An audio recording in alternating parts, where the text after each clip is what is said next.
We're going to work with the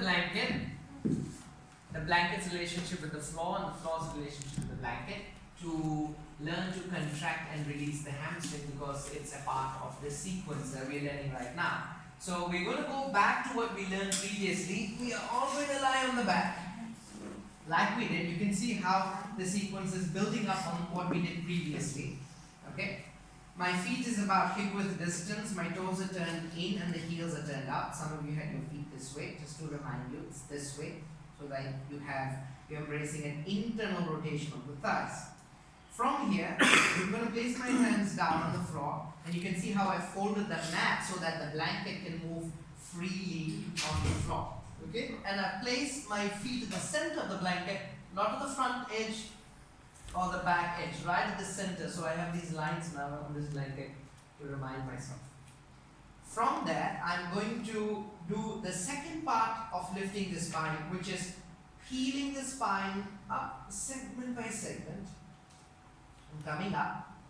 And then I'm going to help myself by drawing my shoulders towards each other and down towards the floor, because that's going to help me stabilize my shoulders and expand my chest. From there, what we did, the third segment is to lift the feet up, right? So I'm not going to lift this leg up, because this leg is the anchor leg, it's going to stay. I lift my right foot up and then drag the blanket slowly away from my right buttock. Okay? That seems piece of cake, right? Like wafer is. Yeah? But press that right heel down. Now pull the blanket back, because that's going to teach the hamstring to strengthen. Got that? Lift the pubis up and then push the blanket away and pull the blanket back. I'm doing a shoulder. Hands down. Okay, so this is just getting excited.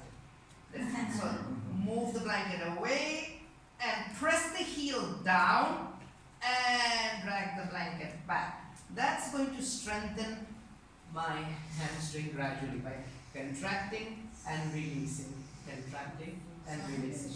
Got that, class? Yes. All right, let's go.